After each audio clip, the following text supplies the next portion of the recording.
நமக்காக இன்னுயிர் தந்த நம்முடைய இடஒதுக்கீடு போராளிகள் சித்தனி ஏழுமலை, பாப்பனப்பட்டு ரங்கநாத கவுண்டர், முண்டியம்பாக்கம் சிங்காரவேலு, கயத்தூர் முனியன், கயத்தூர் முத்து, கயத்தூர் தாண்டவராயன், ஒரத்தூர் ஜெகநாதன், கோலியனூர் கோவிந்தன், கோலியனூர் விநாயகம், தொடர்ந்தனூர் வேலு, சிறுதொண்டமாதேவி தேசிங்கு, பேரங்கியூர் அண்ணாமலை, பாப்பனப்பட்டு வீரப்பன், கொழப்பலூர் முனுசாமி, குருவிமலை முனுசாமி, முரசவாக்கம் கோவிந்தராஜ், அமரத்தானூர் மயில்சாமி, சிவதாபுரம் குப்புசாமி, வேலையம்பாக்கம் ராமகிருஷ்ணன் அவர்களுக்கு என்னுடைய மரியாதையை காணிக்கையாக செலுத்தி என்னுடைய உரையை தொடங்குகின்றேன். எழுச்சி மிக்க இந்த சித்திரை முழுநிலவு வன்னிய இளைஞர் பெருவிழாவுக்கு வரைய தந்திருக்கும் நம் இனமான காவலர், தமிழன போராளி, மக்கள் காவலர் டாக்டர் அவர்களே, மாநில வன்னியர் சங்க தலைவர் மாவீரன் ஜே குரு அவர்களே, பாட்டாளி மக்கள் கட்சியின் மாநில தலைவர் தியாகச்செம்மல் திரு ஜி கே மணி அவர்களே, பாட்டாளி மக்கள் கட்சியின் மாநில இணை பொதுச் செயலாளரும் தருமபுரி நாடாளுமன்ற உறுப்பினருமாகிய திரு பூத்தா இளங்கோவன் அவர்களே, திரு பூத்தா அருள்மொழி அவர்களே, செங்கல்பட்டு நாடாளுமன்ற உறுப்பினர் திரு ஏ கே மூர்த்தி அவர்களே, இந்த நிகழ்ச்சிக்கு நன்றியுரை வழங்க இருக்கிற செங்கல்பட்டின் சட்டமன்ற உறுப்பினர் திருக்கச்சூர் ஆறுமுகம் அவர்களே, மற்றும் மேடையில் அமர்ந்திருக்கும் ஏனைய சட்டமன்ற உறுப்பினர்களே, நாடாளுமன்ற உறுப்பினர் அவர்களே, திரு பி என் குணசேகரன் அவர்களே, சி ஆர் பாஸ்கரன் அவர்களே, மற்றும் இங்கே திரளாக வெள்ளமாக கடலாக வந்திருக்கும் என் உயிரினும் மேலான அன்பு சொந்தக்காரர்களே, உங்கள் அனைவருக்கும் என்னுடைய பாசமுள்ள வணக்கத்தை தெரிவித்துக் கொள்கிறேன். மீண்டும் உங்களை இந்த மண்ணில் சந்திப்பதில் எனக்கு அளவு கடந்தா மகிழ்ச்சி. ஏனென்றால் தமிழகத்தில் மட்டுமல்ல, இந்தியாவிலேயே இவ்வளவு எழுச்சி மிக்க இளைஞர்கள் கூட்டம் வேற எந்த ஒரு இயக்கத்திலும் இல்லை. நாம் இயக்கத்தில் தான் இருக்கின்றார்கள். நாம் ஐயா அவர்கள் அடிக்கடி சொல்லிக் கொண்டு வருவார்கள், எனக்கு ஒரு 100 இளைஞர்களை கொண்டு வாருங்கள், உங்கள் எதிர்காலத்தை நான் மாற்றி காமிக்கிறேன் என்று சொல்வார்கள். இதோ பாருங்கள், இங்கே வந்திருக்கிற லட்சக்கணக்கான இளைஞர்கள் இருக்கின்றார்கள். காற்றையை நிறுத்தும் சக்தி நம் இளைஞர்களுக்கு, நம் வன்னியர்களுக்கு இருக்கு என்று ஐயா சொல்வார்கள். காற்றே நில் என்று சொன்னால் அந்த காற்று நின்றுவிடும். அப்படிப்பட்ட வீரமுள்ள நம் வன்னியர்கள் சத்திரியர்கள். சத்திரியர் என்றால் என்ன அர்த்தம் தெரியுமா?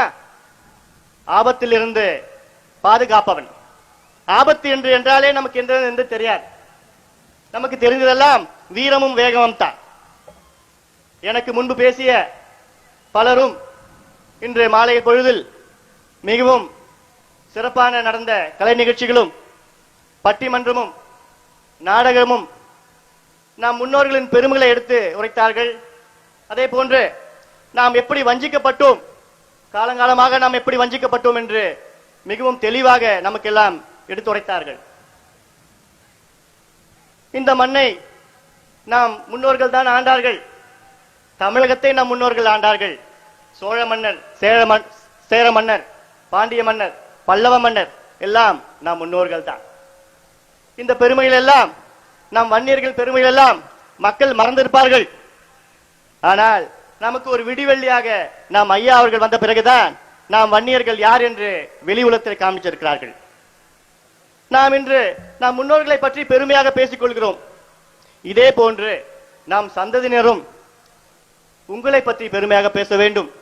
இன்னும் ஒரு 100 ஆண்டு காலத்தில் இதே மண்ணில் இது போன்ற கூட்டத்தில் உங்களுடைய சந்ததியினர் உங்களை பற்றி பெருமையாக பேச வேண்டும். என்னவென்றால் எங்களுடைய முன்னோர்கள் தமிழகத்தை ஆண்டார்கள், முதலமைச்சர்களாக ஆண்டார்கள் என்று நம்முடைய உங்களுடைய சந்ததியினர் பேச வேண்டும். அதற்காக நீங்கள் தயாராக ஆயத்தமாக இருக்க வேண்டும், ஒற்றுமையாக செயல்பட வேண்டும். வன்னியர் என்றாலே நமக்கு பெருமைதான். நான் ஒரு வன்னியர் என்று சொல்வதில் எனக்கு அளவு கடந்தா பெருமை. ஏனென்றால் நம் வன்னியர்களுக்கு ஒரு ஆழமுள்ள பழமையுள்ள ஒரு சரித்திரம் இருக்கிறது. இன்று இந்தியாவிலேயே மிகவும் பழமையான சமுதாயம் நம் வன்னியர் சமுதாயம் தான். அதில் 32 விருதுகள் இருக்கின்றன. அதுக்கு மேலே 107 பட்டங்கள். 600 ஆண்டு காலமாக இந்த மண்ணை ஆண்ட பெருமை நாம் ஒவ்வொருவரும் பெருமையாக சொல்லிக் கொள்கிறோம். ஆனால் இங்கே வன்னியர்கள் தமிழகத்தில் முதலமைச்சராக இருந்திருக்கிறார்களா? இல்லை, அந்நியர்கள் தான் இருந்திருக்கிறார்கள். அதற்கு மேலே தமிழர்கள் அல்லாதவர்கள் இங்கே முதலமைச்சராக இருந்திருக்கிறார்கள். நமக்கு தகுதி இல்லையா? நான் கேட்கிறேன், அருகில் இருக்கின்ற ஆந்திர பிரதேச மாநிலத்தில் அங்கே போய் ஒரு தமிழன் போய் நான் தான் முதலமைச்சர் என்று சொன்னால் விட்டு விடுவார்களா? அங்கே இருக்கின்ற பெரும்பான்மை சமுதாயம் இருக்கின்ற ரெட்டி சமுதாயமும் நாயுடு சமுதாயம் விட்டு விடுவார்களா? இல்லை. அதே நிலைமை கர்நாடகாவிலும் கேரளாவிலும். ஆனால் தமிழகத்தில் தான் நாம் இழைத்தவர்கள். நாம் சமுதாய மக்கள் அரசியல் மட்டுமல்ல, தொடர்ந்து எல்லா துறைகளிலும் வஞ்சிக்கப்பட்டு வருகிறார்கள். இங்கே தமிழகத்தில் எடுத்துக்கொள்ளுங்கள், நம் சமுதாயத்தில் எங்கேயாவது ஒரு கலெக்டர் இருக்கார்களா அல்லது எஸ்பி இருக்கின்றார்களா? நம் சமுதாயத்தில் இருக்கின்ற அதிகாரிகள் அனைவரும் ஆனந்த விகடமும் குமுதமும் படிச்சுட்டு இருக்காங்க. கேட்டா பனிஷ்மெண்ட் போஸ்ட்ல உட்காந்துக்கிட்டு காலையில இருந்து அதான் செஞ்சுட்டு இருக்காங்க. ஏன் நமக்கு திறமை இல்லையா? தகுதி இல்லையா? தொடர்ந்து வஞ்சிக்கப்பட்டு வருகிறோம். கடந்த காலத்தில் ஒரு எடுத்துக்காட்டாக நான் சொல்கிறேன். கடந்த காலத்தில் பார்த்தசாரதி நாயக்கர் என்று 1955 தொடர்ந்து 22 ஆண்டு காலமாக மாநகராட்சியின் கவுன்சிலராக இருந்தார். 22 ஆண்டு காலமாக. அந்த காலத்தில் ஒரு பழக்கம் என்னவென்றால், தொடர்ந்து 25 காலமாக இருந்தால் மாநகராட்சியில் செலவு வைப்பார்கள். எங்கே ஒரு வன்னியருக்கு செலவு வைத்து விடுவார்களோ என்று பயந்து அனைத்து சமுதாயமும் ஒன்று சேர்ந்து அடுத்த தேர்தலிலே அவர்களை தோற்கடித்தார்கள். அதே போன்று திருத்தணி என்று சொன்னாலே உங்களுக்கு எல்லாம் முருகன் தான் ஞாபகம் வரும். அந்த முருகனை தமிழகத்துக்கு அழைத்து வந்ததே தளபதி விநாயகம் தான். அவர் நேருவிடம் சென்று உத்தரவாதம் வாங்கி இங்கே சட்டசபையில் போராடி, எல்லையில் போராடி திருத்தணியை தமிழகத்துக்கு வாங்கி தந்தார். ஆனால் இன்று திருத்தணி யார் தமிழகத்துக்கு வாங்கி தந்தார் என்று கேட்டால் அனைவரும் மாப்போ சிவஞானம் என்று சொல்வார்கள். இதுதான் வஞ்சிக்கப்பட்டது. தொடர்ந்து நாம் வஞ்சிக்கப்பட்டு இருக்கிறோம். முன்னுக்கு வர முடியாமல் நம்மை தடுத்துக் கொண்டிருக்கிறார்கள். அதே போன்று வன்னியர்கள் போல கொடைவள்ளல்கள் யாருமே இல்லை. அந்த காலத்துல நம் மக்களுக்காக, நம் சமுதாயத்திற்காக பல்லாயிரக்கணக்கான கோடிக்கணக்கான சொத்துக்களை நமக்கு விட்டு சென்றிருக்கிறார்கள். இந்த மண்ணில் 1000 காணி ஆள வந்தார் அறக்கட்டளை. 1000 காணி நம் மக்களுக்காக விட்டு சென்றிருந்தார்கள். அதே போன்று செங்கல்வராயர் நாயக்கர், அதே போன்று காஞ்சிபுரம் கோவிந்த நாயக்கர், இன்னும் அடுக்கிக்கிட்டே போலாம். அனைவரும் நம் சமுதாயத்திற்காக அவர்கள் சொத்துக்களை எல்லாம் எழுதினார்கள். ஆனால் இன்று என்ன ஆச்சு? சொத்துக்கள் அனைத்தையும் 1000 காணி ஆள வந்தார். எத்தனை காணி இருக்கிறது? அனைத்தையும் அரசாங்கம் எடுத்துக்கொண்டார்கள். ஏன்? அது அனாதை சொத்தா? நாம் இல்லையா அதற்கு? வன்னியர்கள் இல்லையா? அதே போன்று செங்கல்வர நாயக்கர் ட்ரஸ்ட் இன்று அது சட்டத்தில், நீதிமன்றத்தில் அல்லல் பட்டுக் கொண்டு வருகிறது. சமீபத்தில் ஒரு தீர்ப்பு வந்திருக்கிறது. ஏனென்றால் அந்த சொத்து வன்னியர்களுக்கே அல்ல என்று நீதிமன்றத்தில் சொல்லியிருக்கிறார்கள். என்ன கொடுமை, என்ன கேவலம்! செங்கல்வர நாயக்கர் அவர்கள் இந்த சொத்து எல்லாம் வன்னியர்களுக்காக போக வேண்டும் என்று எழுதி சென்றிருந்தார்கள். இன்று பார்த்தால் நமக்கு கையில் வரவில்லை. இதற்கெல்லாம் ஒரே வழி, நமக்கு ஆட்சி அதிகாரம் தான். ஆட்சி அதிகாரம் வந்தால்தான் நாம் அனைத்து சொத்துக்களும், நம்முடைய சொத்துக்கள், நம் முன்னோர்கள் நமக்காக விட்ட சொத்துக்கள் எல்லாம் ஒன்றிணைந்து நம் மக்களுக்காக பயன்படுத்தக்கூடிய அளவில் நாம் செய்யலாம். நம் ஐயா அவர்கள் உங்களுக்கு அடிக்கடி சொல்லுவார், நம் சமுதாயம் முன்னேற வேண்டும் என்றால் அனைவரும் படிக்க வேண்டும். நான் அதை மறுபடியும் உங்களுக்கு சொல்லுகிறேன்.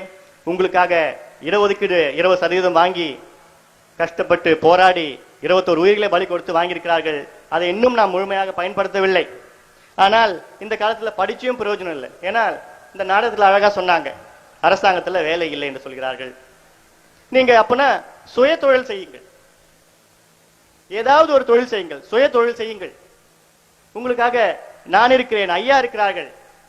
பல வல்லுநர்களையும் நிபுணர்களையும் வைத்து ஆராய்ச்சி செய்து பல்வேறு மாவட்டங்களில் நாம் எப்படிப்பட்ட சுய தொழில் செய்ய போகிறோம், நம் மக்களை எப்படி முன்னேற்ற முடியும் என்று நம் ஐயா அவர்களும் நாங்களும் தொடர்ந்து செய்து கொண்டு வருகிறோம்.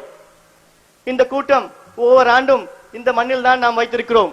ஆனால் இனி வரும் காலத்தில் ஒவ்வொரு மாவட்டந்தோறும் இந்த கூட்டத்தை இளைஞர்களை எப்படி வழிநடப்பது, எப்படி வாழ்க்கையில் முன்னேறுவது என்று மாவட்டந்தோறும் இந்த கூட்டம் நடக்கும். அதன் கூட்டத்துக்கு நானும் வருகிறேன், நாம் ஐயாவும் வருவார்கள். அதே போன்று விளையாட்டு, வீரமுள்ளவர்கள் வன்னியர்கள் சொன்னாலே வீரம் வீரம் வீரம். அந்த வீரத்தை நீங்கள் விளையாட்டில் காமியுங்கள். உலக புகழ் பெற வேண்டும்.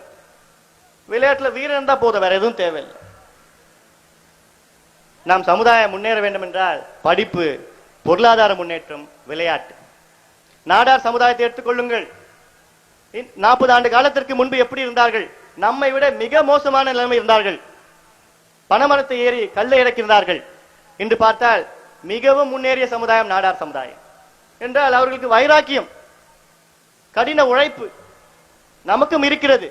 கண்டிப்பாக நாம் முன்னேறுவோம். நம் ஐயா அவர்கள் இருக்கின்றார்கள். இந்த ஆட்சியில் அரசு வேலை என்று இல்லை என்று சொல்லிவிட்டார்கள். யாரும் நீங்க படிக்க வேண்டாம்னு சொல்றாங்க. யாரும் உங்களுக்கு வேலை இல்லை, நீங்கள் உங்கள் குலத்தொழிலை செய்யுங்கள், ஆடு மேயுங்கள், மாடு மேயுங்கள், ஏர் ஓட்டுங்க, நீங்க கஷ்டப்பட்டு உங்க அப்பா அம்மா எல்லாம் படிக்க வச்சிருக்காங்க, உங்களுக்கு யாருக்கும் வேலை இல்லை என்று சொல்கிறார்கள். பின்ன நம்ம என்னதான் செய்வோம்? நம்ம என்னதான் பண்ண முடியும்? வேற வழி இல்லை. நமக்கெல்லாம் தனியார் துறையில் இடஒதுக்கீடு வேண்டும். வேற வழி இல்லை நமக்கு. இதற்காக போராட தயாராருங்கள். தனியார் துறையில் நமக்கு இடஒதுக்கீடு வேண்டும். 1987 நடந்த தொடர் சாலை மறியல் போராட்டத்தை விட 10 மடங்கு பெரிய போராட்டத்தை நாம் ஐயாவின் தலைமையில் நாம் நடத்துவோம். புறப்படுங்கள், தயாராகுங்கள்.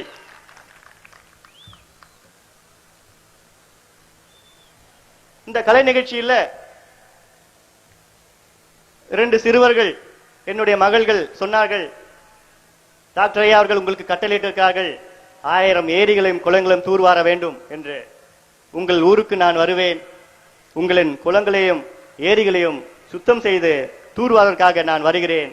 எனக்கு உங்களுடன் ஒத்துழைப்பு வேண்டும் என்று உங்களை எல்லோரும் பணிவுடன் கேட்டுக்கொள்கிறேன். கடைசியாக நம் ஐயா அவர்கள் லட்சியமும் கனவும் 2 கோடி நம் வன்னியர்கள் ஒன்று திரட்டி ஒற்றுமையாக ஒரே கொடையின் கீழ் அழைத்து செல்ல வேண்டும் என்ற நோக்கத்தில் 25 ஆண்டு காலமாக இரவு பகல் பாழாமல் கஷ்டப்பட்டு வர்த்தத்தையும் வேர்வை சிந்தி பல முறை சிறைக்கு சென்று இன்னல் பட்டிருக்கிறார்கள். அதைத்தான் நாங்களும் செய்ய போகிறோம்.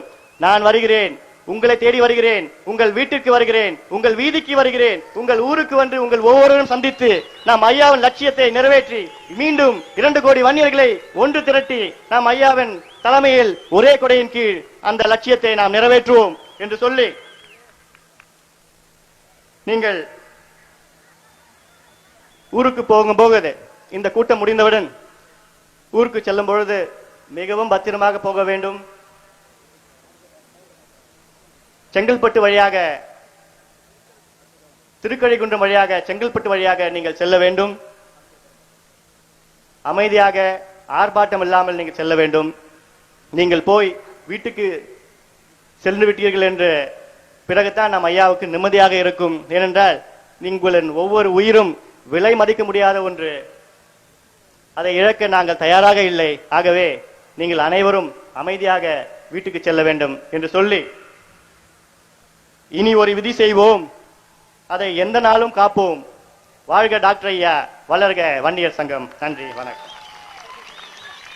இதோ நம் செங்கை பாராளுமன்ற உறுப்பினர் ஏ.கே. மூர்த்தி அவர்கள் நம்முடைய சின்னையா அவர்களுக்கு சால்வை அணிவிக்கிறார். அடுத்தபடியாக நம் ஐயா அவர்கள் உரையாற்றுவதற்கு முன்பாக இந்த நிகழ்ச்சிக்கு நன்றி கூற வருகிறார் செங்கை சட்டப்பேரவை உறுப்பினர் திருக்கச்சூர் ஆறுமுகம் அவர்கள்.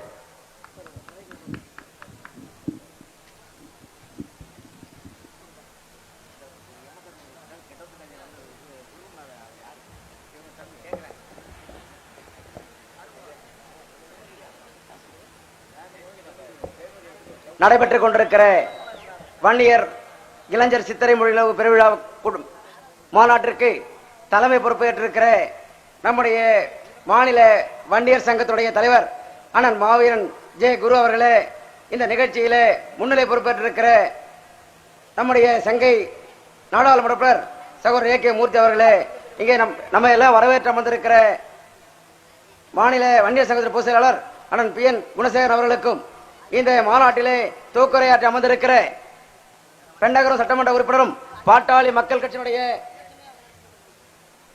தலைவர் அண்ணன் ஜி கே